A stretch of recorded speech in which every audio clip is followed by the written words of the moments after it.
বন্ধুরা, অনলাইন স্টাডিতে প্রত্যেককে স্বাগতম। আজ আলোচনা করব কিভাবে ইন্টারোগেটিভ সেন্টেন্সকে ভয়েস চেঞ্জ করতে হয়।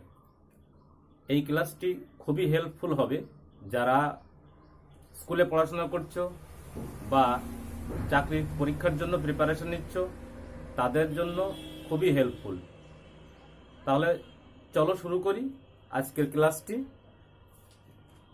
দেখো, সবার প্রথমে রয়েছে ইন্টারোগেটিভ সেন্টেন্স। ইন্টারোগেটিভ সেন্টেন্স কি? যে সেন্টেন্স দ্বারা প্রশ্ন বোঝাবে। হু, হুইজ, হোয়াট বা অক্সিলারি ভার্ব, সাহায্যকারী ক্রিয়া, হ্যাভ, হ্যাজ এগুলো আগে থাকবে, সেগুলোকে বলা হবে ইন্টারোগেটিভ সেন্টেন্স। তাহলে দেখো, ইন্টারোগেটিভ সেন্টেন্সকে কিভাবে ভয়েস চেঞ্জ করতে হয়। দেখো, ইন্টারোগেটিভ সেন্টেন্সটিকে কি করতে হবে? প্রথমে ইন্টারোগেটিভ সেন্টেন্সটিকে খসড়াভাবে অ্যাসার্টিভ সেন্টেন্স করতে হবে। কি করতে হবে? প্রথমে ইন্টারোগেটিভ সেন্টেন্সটিকে খসড়াভাবে অ্যাসার্টিভে পরিণত করতে হবে। অ্যাসার্টিভ সেন্টেন্সটা কি? অক্সিলারি ভার্বটা সাবজেক্টের পরে যখন যাবে তখন সেটা কি হবে? অ্যাসার্টিভ হয়ে যাবে। এইবার ওই অ্যাসার্টিভ সেন্টেন্সকে অ্যাক্টিভ থেকে প্যাসিভ করতে হবে। প্যাসিভ ভয়েস করার পরে তারপরে কি করতে হবে? অক্সিলারি ভার্বটা সাবজেক্টের আগে নিয়ে আসতে হবে এবং সেন্টেন্সটির শেষে প্রশ্নবোধক চিহ্ন দিতে হবে। তাহলে কি হবে? আমাদের ইন্টারোগেটিভ সেন্টেন্সের ভয়েস চেঞ্জ হয়ে যাবে। এটা হচ্ছে জেনারেল ফর্মুলা ইন্টারোগেটিভ সেন্টেন্সের। দেখো, লক্ষ্য করো কি লেখা আছে, খাতায় লিখে নাও। দেখো, প্রথমে ইন্টারোগেটিভ সেন্টেন্সটিকে খসড়াভাবে বা মনে মনে কি করতে হবে? অ্যাসার্টিভে রূপান্তর করতে হবে। তারপরে কি হবে? রূপান্তরিত অ্যাসার্টিভ সেন্টেন্সটিকে প্যাসিভ করতে হবে। আমি একটু আগে বললাম প্যাসিভ করতে হবে। এবার প্যাসিভ ভয়েসের অক্সিলারি ভার্বটিকে সেন্টেন্স এর প্রথমে বসাতে হবে ও শেষে প্রশ্নবোধক চিহ্ন বসাতে হবে। ক্লিয়ার? দেখো,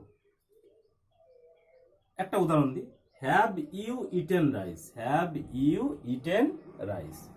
তুমি কি ভাত খেয়েছো? প্রশ্ন করেছে। দেখো, এই আমরা জানি কি সাবজেক্ট, এটা সাবজেক্টের পরে অক্সিলারি ভার্ব বসে, কিন্তু এক্ষেত্রে অক্সিলারি ভার্বটা আগে চলে এসেছে, যার ফলে প্রশ্নবোধক চিহ্ন হয়েছে। যদি এখানে কোনো অক্সিলারি ভার্ব না থাকতো তাহলে আমাদের ডু এনে প্রশ্নবোধক করতে হতো। কি এনে? ডু এনে প্রশ্নবোধক করতে হতো। যদি সাবজেক্টটা থার্ড পারসন সিঙ্গুলার নাম্বার হতো, যেমন ধরো হি, সি, ইট, এগুলো থাকলে কি হতো? ডু না হয়ে কি হতো? প্রেজেন্ট টেন্সে ডাজ হয়ে যেত। কি হতো? ডাজ হয়ে যেত। Got it? ওকে। তো দেখো, আমরা তাহলে কি করব? এটা ইন্টারোগেটিভ আছে, এটাকে আমরা অ্যাসার্টিভে পরিণত করব। অ্যাসার্টিভ করতে গেলে কি করতে হবে? অ্যাসার্টিভ সেন্টেন্স আনতে গেলে এই অক্সিলারি ভার্বটা এখানে আনতে হবে। তাহলে করি আমরা অ্যাসার্টিভ। দেখো, অ্যাসার্টিভ কি? You have eaten rice. কি আছে? You have eaten rice. যখন অ্যাসার্টিভ হয়ে গেল তখন এখানে প্রশ্নবোধক চিহ্ন থাকলো না, কি হলো? ফুল স্টপ হয়ে গেল। Full stop. দেখো, এবার এটাকে ভয়েস চেঞ্জ করো। আগে আমরা যেভাবে করেছি টেন্সের ভয়েস চেঞ্জ, ঠিক সেভাবে ভয়েস চেঞ্জ করো। কি আছে? তাহলে করো রাইসটা অবজেক্ট আছে, অবজেক্টটা সাবজেক্টে নিয়ে আসো। রাইসের পরে হ্যাভ বসে না, তাহলে কি বসে? হ্যাজ বসে। তাহলে এটা আছে কি? পারফেক্ট টেন্সে, তাহলে পারফেক্ট কন্টিনিউয়াস টেন্সের অক্সিলারি ভার্ব লাগবে। Rice has been eaten by you. এইবার দেখো, এইবার এই অক্সিলারি ভার্বটাকে প্রথমে নিয়ে আসো। Has rice been eaten by you? ভাত কি তোমার দ্বারা খাওয়া হয়েছে? ক্লিয়ার? এটা হচ্ছে ভয়েস চেঞ্জ। ইন্টারোগেটিভ সেন্টেন্সকে ভয়েস চেঞ্জ করতে হবে। এবার এটাকে যদি তুমি এই দুটো লাইন তোমার করা লাগবে না। যখন কিভাবে করবে? যখন দুই একটা প্র্যাকটিস করার পরে তুমি দেখবে যে অবজেক্টটা যে কি, এটা হ্যাভ ইউ ইটেন রাইস, অবজেক্টটা যে কি রাইস, তাহলে রাইস বসালাম, রাইসের পরে কি বসে? এখানে ফাঁকা রেখে দিলাম, এখানে ফাঁকা থাকলো, রাইস বসিয়ে দিলাম। রাইসের পরে কি বসে? হ্যাজ বসে। আছে কি? Have been. আছে কি? হ্যাভ। তাহলে হ্যাভ থাকলে পারফেক্ট কন্টিনিউয়াসে কি? Have been, has been. তাহলে রাইসের পরে হ্যাজ বিন বসে, তাহলে বিনটা থাকলো, হ্যাজ অক্সিলারি ভার্বটা আগে নিয়ে আসলো। তাহলে has rice been eaten by you. Clear? Okay. এবার আরেকটা উদাহরণ দেখি। Did you play football? Did you play football? এখানে ডিড আছে, ডিড দিয়ে খেয়াল করো, এখানে কোনো অক্সিলারি ভার্ব নেই, তাই কি করেছে? ডিড এনেছে। ডিড মানে বোঝাচ্ছে কি এটা পাস্ট টেন্স। যদি প্রেজেন্ট টেন্স হতো তাহলে ডু হতো, কি হতো ডু। আর যদি এখানে হি সি থাকতো তাহলে কি হতো ডাজ হতো প্রেজেন্ট টেন্স। তাহলে ঠিক আছে ডু আছে। এ পর্যন্ত বুঝতে অসুবিধা হচ্ছে না তো? দেখো এটাকে যদি আমি এখন করি ডু আর ডু নেই তাহলে কি ডিড আছে, তাহলে পাস্ট টেন্স আছে, তাহলে কি হবে এবার এখানে তো অক্সিলারি ভার্ব নেই, তাহলে কি করতে হবে ইউ প্লেইড, প্লেটা পাস্ট টেন্স হয়ে যাবে ইউ প্লেইড ফুটবল। তো এটা অ্যাসার্টিভ করে নিলাম, এটা কি করে নিলাম অ্যাসার্টিভ করে নিলাম। তাহলে ইউ প্লেইড ফুটবল, এটাকে ভয়েস চেঞ্জ করো ফুটবল, তাহলে পাস্ট ইনডিফিনিট আছে, তাহলে পাস্ট কন্টিনিউয়াসে কি ওয়াজ আর হয়, তাহলে ফুটবলের পরে ওয়াজ হবে, ফুটবলের পরে ওয়াজ হবে, অবজেক্ট আর সাবজেক্ট হয়ে গেল, ফুটবলের পরে ওয়াজ হলো ভার্বটা। আর ভার্বের 3 নাম্বার ফর্ম ভয়েস চেঞ্জ, তাহলে প্লেইড বাই ইউ। ঠিক আছে, কোনো সমস্যা? এবার এই অক্সিলারি ভার্বটাকে প্রথমে দিয়ে দাও, ওয়াজ ফুটবল প্লেইড বাই ইউ। ঠিক, আচ্ছা এইবার আমরা শিখবো হচ্ছে কিভাবে হু থাকলে করতে হয় সেটা শিখবো। ঠিক আছে,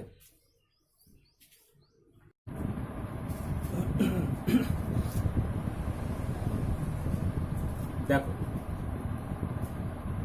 ইন্টারোগেটিভ সেন্টেন্সে যদি হু থাকে, হু থাকলে কিভাবে আমরা ভয়েস চেঞ্জটা করব। তাহলে হু থাকলে কি হবে, হু থাকলে এর পরিবর্তে বাই হুম বলবে, কি বসবে বাই হুম, কি বসবে বাই হুম।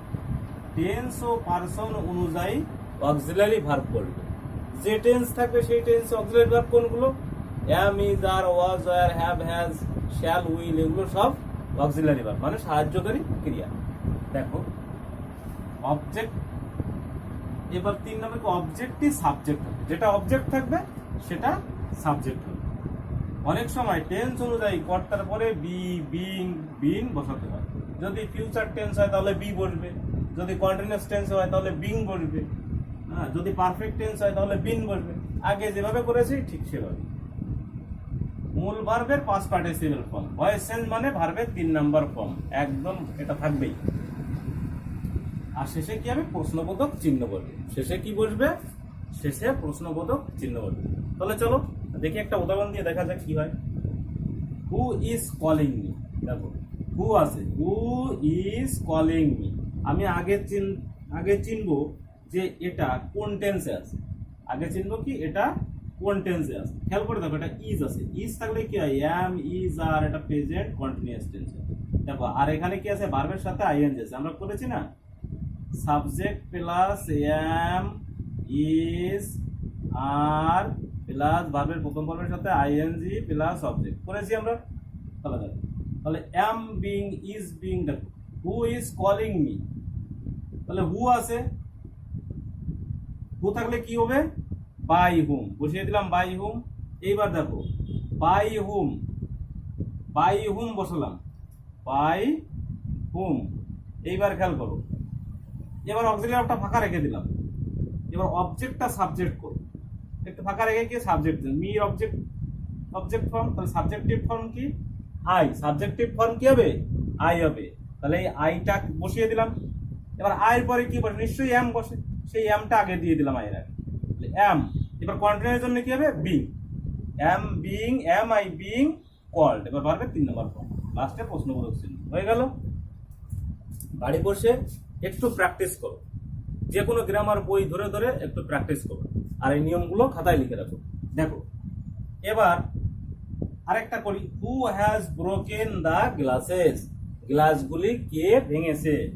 দেখো হু আছে, তাহলে এবার কি করবো বাই হুম বসিয়ে দেবো, এ পর্যন্ত তো একই rule, by whom broken the glass, এবার দি গ্লাসেসটা লিখলাম, অবজেক্টটা সাবজেক্ট করে দিলাম দা গ্লাসেস, দা গ্লাসেস এর পরে কি এটা হ্যাজ আছে, হ্যাজ আছে তাহলে কি পারফেক্ট টেন্সে আছে, এটা কোন টেন্সে আছে পারফেক্ট টেন্সে, তাহলে কি করতে হবে পারফেক্ট কন্টিনিউয়াস টেন্স করতে হবে, কি করতে হবে তাহলে, তাহলে এটাকে কি দি গ্লাসেস প্লুরাল ফর্ম আছে, তাহলে কি হবে প্লুরাল হলে কি হয় হ্যাভ বসে, হ্যাভ বিন হ্যাজ বিন, তাহলে হ্যাভ আগে দিয়ে দিলাম বিনটা পরে দিয়ে দিলাম, have by whom have the glasses been broken.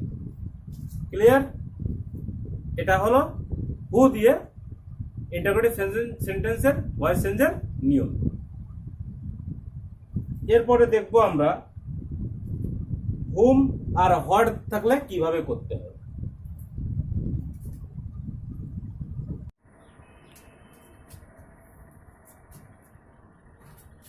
দেখো,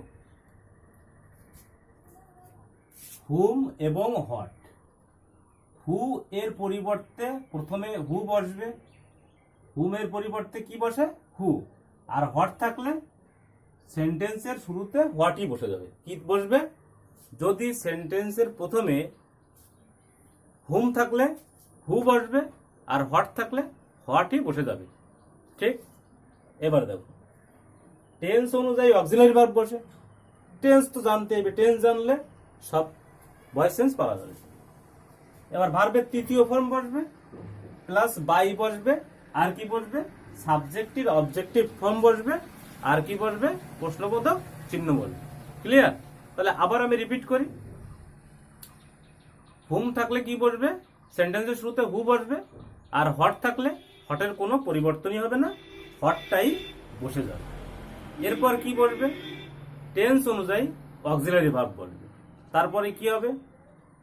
তারপরে দেখো, বাই ভার্বের তৃতীয় রূপ বসে, ভার্বের 3 number form, third form, past participle form, এটা বসে। তারপরে কি বসবে? বাই বসবে, তারপরে অবজেক্ট সাবজেক্ট হিসেবে বসবে, আর শেষে প্রশ্নবোধক চিহ্ন বসবে। দেখো আমরা একটা উদাহরণ দেখি। দেখো, হুম, প্রথমে হুম দিয়ে দেখি। Whom has he beaten? তাকে কে মেরেছে? তাহলে হুম আছে, আমি কি বসিয়ে দিলাম? হু। রুলসে আছে আমার হুম থাকলে হু। এইবার দেখো, হ্যাজ হ্যাজ আছে, তাহলে হুর পরে হ্যাজ হয়, হুর পরে হ্যাভ হয় না। তাহলে হু হ্যাজ, এটা পারফেক্ট টেন্সে আছে। কোন টেন্সে আছে? হ্যাজ। হ্যাভ হ্যাজ থাকলে প্রেজেন্ট পারফেক্ট টেন্স, তাহলে প্রেজেন্ট পারফেক্ট কন্টিনিউয়াস টেন্সের গঠন অক্সিলারি ভার্ব লাগবে। দেখো, তাহলে who has been beaten, by বসিয়ে দিলাম, আর হি আছে, হির অবজেক্টিভ ফর্ম বলবে। হির কি বলবে? Objective form. আমি আগের বার মনে হয় বলে ফেলেছি সাবজেক্টিভ ফর্ম বলবে, এটা কি অবজেক্টিভ ফর্ম বলবে। তাহলে কি? Who has been beaten by him. Clear? এবার দেখো, এবার দেখি আমরা একটা হট দিয়ে দেখি। হট কি হবে? হট দিয়ে হলে কি হবে? হট, হট থাকলে হট এই প্রথমে বসে যাবে, বসিয়ে দাও what. What do you want? দেখো, ডু ডু মানে প্রেজেন্ট টেন্স, ডিড থাকলে পাস্ট টেন্স হবে, ডিড থাকলে কি হবে? পাস্ট টেন্স হবে। তাহলে ডু আছে প্রেজেন্ট টেন্স, তাহলে হোয়াট কি হবে? অক্সিলারি ভার্ব হলো what is, what is, what is.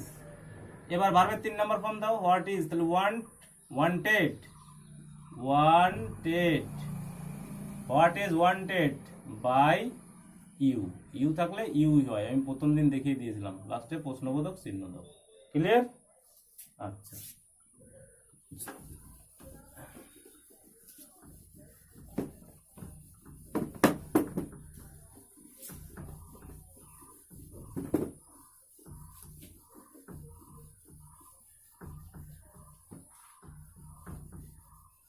এবার দেখো আর একটা উদাহরণ দিই, আর একটা উদাহরণ দিই।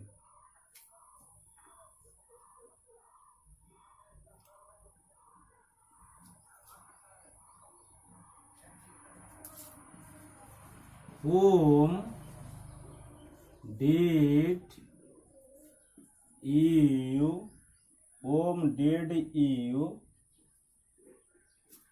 see on the road? Did you see on the road? Whom did you see on the road? তো হুম থাকলে কি হবে? হুম থাকলে হু বসবে, তারপরে নিয়মে কি আছে?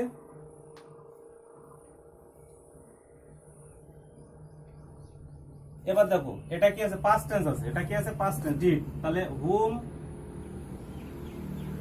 তাহলে পাস্ট টেন্স করে দাও। পাস্ট টেন্সে কি ওয়াজ আর হয়, তাহলে হু ওয়াজ, হু ওয়াজ। তাহলে হু থাকলে হুম থাকলে হু বসলো, তারপর অক্সিলারি ভার্ব, তারপর ভার্বের 3 নাম্বার ফর্ম। তাহলে হু ওয়াজ সি, সি আছে কি হবে? Seen, seen. এবার কি বলবে? Who was seen